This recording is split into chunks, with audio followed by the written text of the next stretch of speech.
Today on Talk Shop, we're going to be replacing fan belts on this Infiniti G35. We're going to use original equipment fan belts. That's the only way to go on these things, it seems. We're also going to be looking at the heater hoses and, of course, the radiator hoses. So what we've got here is a typical V6 engine. This is the upper rad hose right here, and it feels okay, not too bad. A little bit of things on hoses. Heater hoses, radiator hoses, manufacturers recommend replacement every 4 years or 96,000 kilometers. Check your maintenance book and see when yours is recommended to be replaced. Of course, your rad flush, you might as well do it at the same time when you do something like that. Now, if you can see inside here, we're going to be replacing the fan belts on this vehicle. One belt is very, very severely cracked, and the other one is just starting to go too. On this vehicle, we have to replace the fan belts from underneath. It's not something you can do on the side of the road. It's real easy. Shields have to be removed, and what have we. So I'll get the guys to it in a second. And I just want to talk a little bit about these belts here.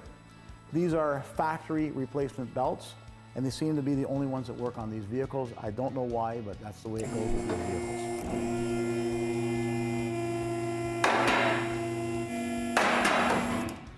So you can see right now what Ryan's doing, he's removing the lower shield that covers up the whole engine in order to access the adjusters for the fan belts.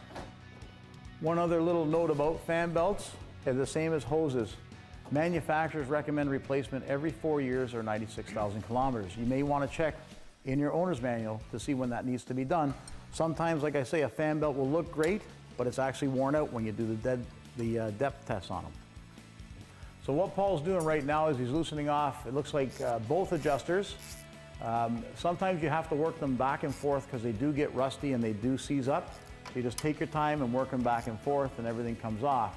If you find that the adjuster is seized, you may have to take the whole thing off and put it on a bench, try and clean it up or heat it up, whatever you got to do to it. They're all different. A lot of times they come off easy, a lot of times they don't. So this belt here was the one that we really couldn't see very well. And you can see it's got a pile of cracks in it. Okay.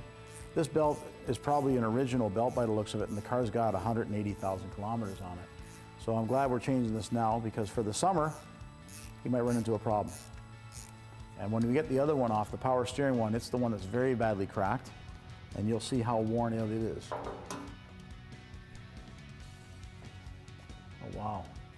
Okay, well, it was time for this one 100%. This has got chunks missing right out of it. So this one has taken a severe beating. And there's no use to me even get the depth gauge on this thing because it's completely destroyed.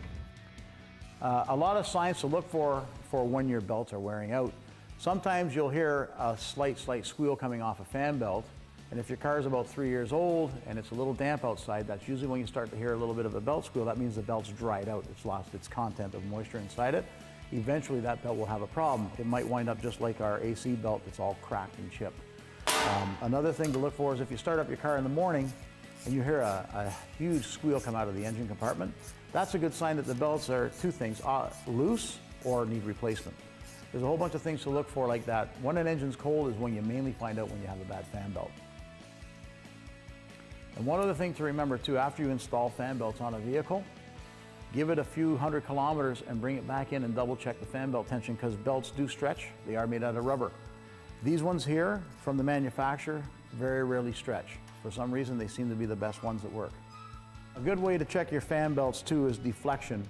When the belts are tight, you shouldn't be able to turn them more than 90 degrees when they're in place. So if you can turn a belt that much, then it's obviously not tight enough. When you got everything tightened up, it should only move a little bit. You okay, Paul? Yep. Okay. There you go, here's the other one. Thank you. Now, if you look at the way a fan belt gets rooted, I have seen people putting them on backwards. I've seen them turning the engine an opposite way, turning the water pumps the wrong way.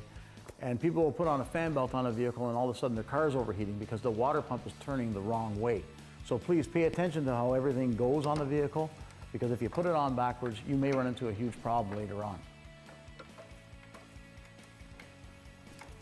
A lot of times after people get their fan belts replaced, or even if the belt's fairly new, a week or two old, you might get a belt squeal. You need to get it readjusted. Most likely there's nothing wrong but a readjustment. Also, when they were in there, they were checking all the pulleys. to make sure everything's fine. And so far, so good. Everything's fine on this vehicle.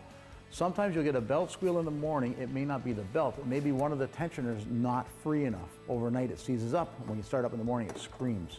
You need to get that checked out, and the best way to do it is you drop it off at your mechanic shop, and they check it out when it's cold. So you leave it overnight, they check it out in the morning to make sure.